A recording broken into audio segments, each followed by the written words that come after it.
This is a Peterbilt 379 tractor and a Lowboy trailer, and a JLG G12-55A Telehandler.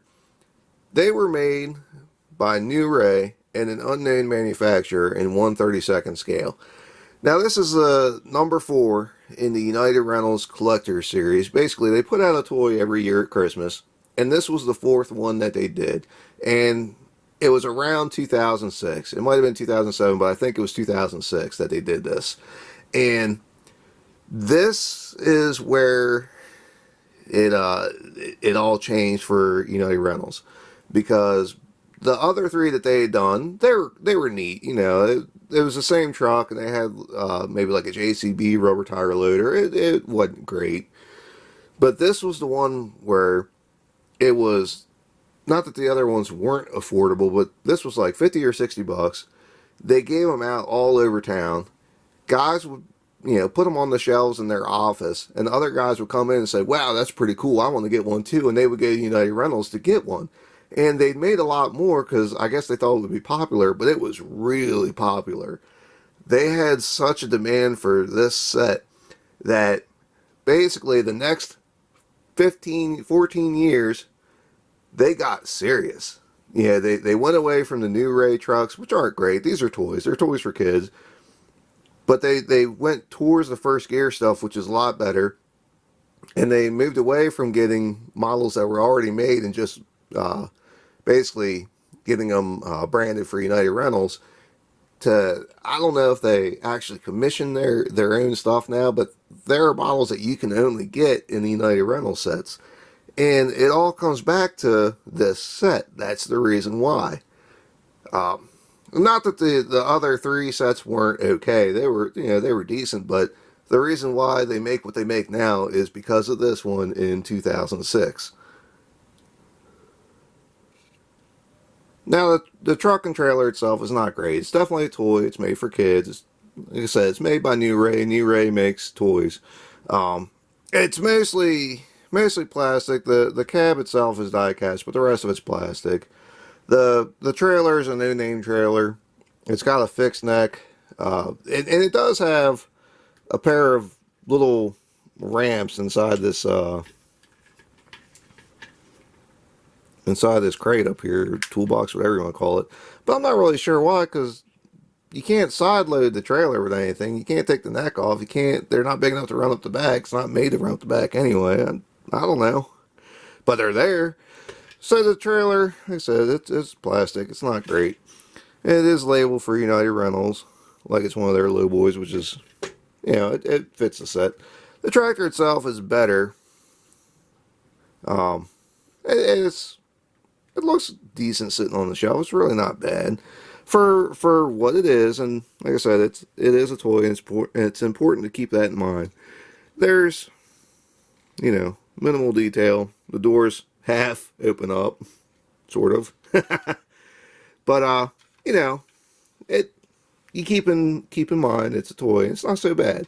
Like I said, it looks decent on the shelf, and like I said, that's the reason why these things became popular and moved up to the quality that they did, because a lot of guys, they were either given these things by United Rentals, or they went out and bought them and they put them on their shelves in their office, and they looked good sitting on the shelves. Now, United Rentals had used this truck for 3 or 4 other sets. There's one, the one with the JCB loader. There's one with a backhoe. I really don't remember what the other ones were. It's just a basic truck, and it really kept the cost down to where it was affordable. It might go back in there.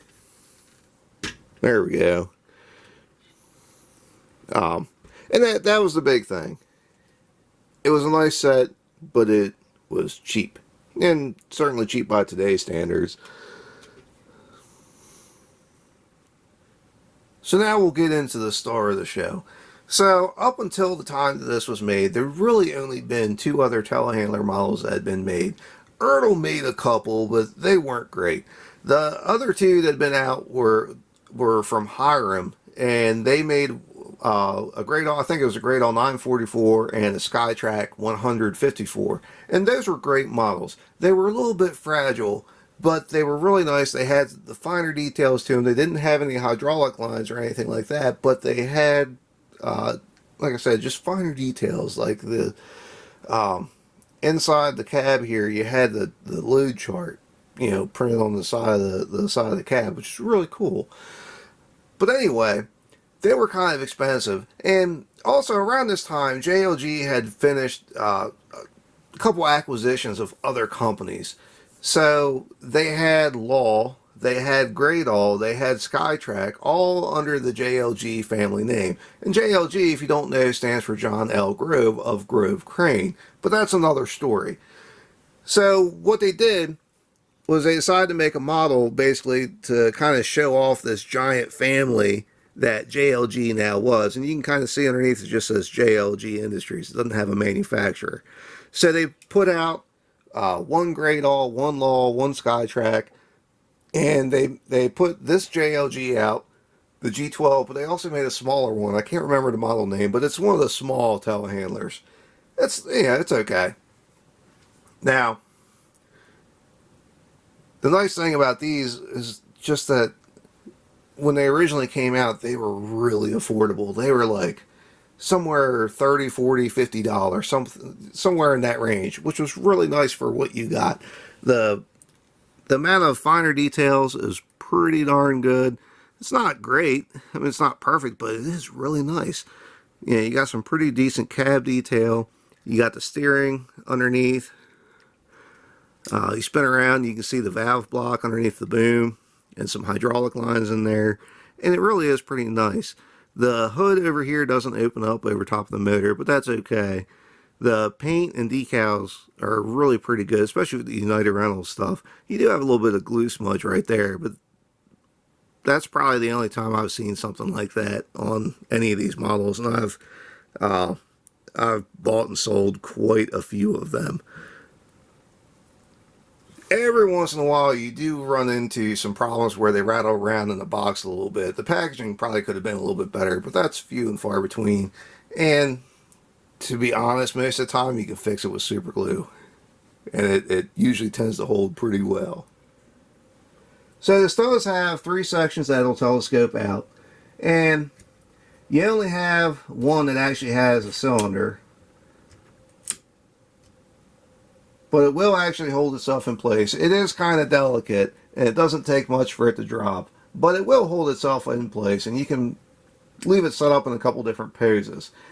Now this telehandler is rated for 12,000 pounds. And that basically means that right here and right here, it'll handle 12,000 pounds. But that's about it. And that's where these numbers come into play. So as these sections telescope out, you have a number here that you can use to correspond to your chart along with the boom angle here. Suppose you only run the boom out to like number 5. Okay, so that's, 17 or 18 feet of boom at a 45-degree angle. You can look in your chart and you can see, okay, well now my capacity is only 8,000 pounds. It's not the full 12. And that kind of gives you a good idea for what you can do with the telehandler without laying it over. There's really nothing that'll stop you from laying it over if you take it out of chart. They're just not set up with those safety features. One thing that is a safety feature though, a lot of the newer JLGs, really a lot of the newer telehandlers in general, they will not let you scope out all the way without putting your outriggers down. It'll only give you like 75% of your extension, which is, it's a pretty good safety feature because these really do make a heck of a difference, especially if you got to lay down a little bit. On the older lulls where the whole rack slides forward, if you slide that rack forward with something heavy and you don't have your outriggers down, that thing will go, it'll go over in a heartbeat. It won't take much. It really won't. But so generally, that's what these numbers means. That's how that works. That's how you use them. Not many people actually use it the way it's intended to be used, but that's the idea. Most people just run it by the seat. If you feel the seat getting light, you're far enough out, generally speaking. So that about wraps this up. Overall, it's a decent set. Like I said, this is the point where United Rentals started to dip a toe into getting serious, and it went over really well. So that's why the collector sets from United Rentals are a lot nicer today. They're of first gear quality, and this was the reason why. This is how that happened. So if you keep that in mind, it's a pretty decent set. And honestly, the only thing that matters is whether you like it or not. If you like it, have a ball with it. You know, it's whatever floats your boat. Now, if you set it next to a first gear truck, it's going to look out of place. It's going to look goofy. But you set it on the high shelf and it'll be fine. It's definitely one of those things that looks far from good, but good from far. And like I said, it's a decent set. Anyway, that's about all I got for this. If you have any questions or comments, feel free to ask. I try to answer all the questions when I get time. If there's anything you'd like to see, let me know. I might just have it. If you want to see more of what we do have, please subscribe to Maryland Construction Diecast. And thanks for watching.